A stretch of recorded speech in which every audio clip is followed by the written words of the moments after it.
Phone ಎಲ್ಲಿಕ್ಕಿದ್ದೆ? ಎಲ್ಲಿ ಬಿಟ್ಟು ಬಂದಿದ್ದೆ?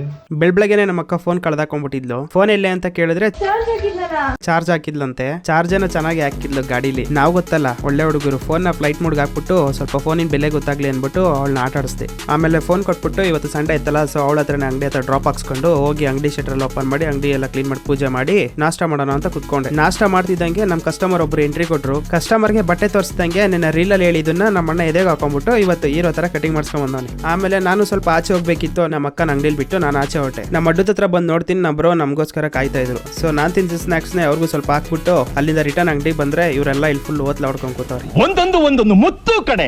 ನಾನು ಅಂಗಡಿ ಬಂದಾದ್ಮೇಲೆ ಅಕ್ಕನ ಮನೆ ಕಳಿಸ್ದೆ. ಅಷ್ಟರಲ್ಲಿ ನಮ್ಮ ಅಸ್ಸಾಂ ಬಾಯ್ ಎಂಟ್ರಿ ಕೊಟ್ಟ. ನಮ್ಮ ಹೀರೋಗೂ ಅವನ್ಗೂ ಸ್ವಲ್ಪ ಬ್ರೋಮ್ಯಾನ್ಸ್ ಜಾಸ್ತಿ. ಕುಸ್ತಿ ಆಡಿ ಸುಸ್ತಾಗಿದ್ರಂತ ಇಬ್ರಿಗೂ ಬೂಸ್ಟ್ ಕೊಡಿಸ್ದೆ. ಬೂಸ್ಟ್ ಕುಡ್ಕೊಂಡು ಬಿಗ್ ಬಾಸ್ ನೋಡ್ತಾ ಇದ್ದ. ಅಷ್ಟರಲ್ಲಿ ಕಸ್ಟಮರ್ಸ್ ಬರಕ್ ಸ್ಟಾರ್ಟ್ ಆದ್ರು. ಇವತ್ತು ಸಂಡೇ ಆಗಿದ್ರಿಂದ ಮತ್ತೆ ಹಬ್ಬದ ಟೈಮ್ ಇರೋದ್ರಿಂದ ಕಸ್ಟಮರ್ಸ್ ಒಬ್ಬರಾದ್ಮೇಲೆ ಒಬ್ರು ಬರ್ತಾನೆ ಇದ್ರು. ಅವರೆಲ್ಲ ಬಂದು ಹೋಗಾದ್ಮೇಲೆ ಇವತ್ತಿನ ಸೇಲ್ಸ್ ಎಲ್ಲ ಎಂಟ್ರಿ ಮಾಡಿ ಅಂಗಡಿನೆಲ್ಲ ಕ್ಲೋಸ್ ಮಾಡಿ ಮನೆ ಕಡೆ ಹೊರಟೆ. ನಮ್ಮ ಏರಿಯಾ ಹತ್ರ ಬಂದು ನೋಡ್ತೀನಿ, ನಮ್ಮ ಏರಿಯಾ ಫುಲ್ ಜಾತ್ರೆ ವೈಬ್ಸ್ ಇವತ್ತೆಲ್ಲ. ಅದನ್ನೆಲ್ಲ ನೋಡ್ಕೊಂಡು ಮನೆಗೆ ಹೋಗಿ ಊಟ ಮಾಡ್ಕೊಂಡು ಇಂಡಿಯಾ ಪಾಕಿಸ್ತಾನ ಮ್ಯಾಚ್ ನೋಡ್ತಾ ಕೂತೆ. ಪಾಕಿಸ್ತಾನ ಅವ್ರು 3 ವಿಕೆಟ್ ತಗೊಂಡು ಕಪ್ಪೇನ ಅವ್ರದೇ ಅನ್ಕೊಂಡ್ರು. ನಾವ್ ಇಂಡಿಯನ್ಸ್ ಕಪ್ ಅವ್ರಿಗೆ ಕೊಟ್ವಪ್ಪ, ಆದ್ರೆ ಮ್ಯಾಚ್ ಮಾತ್ರ ನಾವು ತಗೊಂಡ್ವಿ. ಸರಿ ಅಂತ ಇನ್ಸ್ಟಾಗ್ರಾಮ್ ಅಲ್ಲಿ ಸ್ಟೋರಿ ಹಾಕ್ಬಿಟ್ಟು ನಾನ್ ಮಲ್ಕೊಂಡೆ. ಇವತ್ತಿಗೆ ಇಷ್ಟೇ, ಸಿಗುವ ನಾಳೆ. ಬಾಯ್ ಬಾಯ್.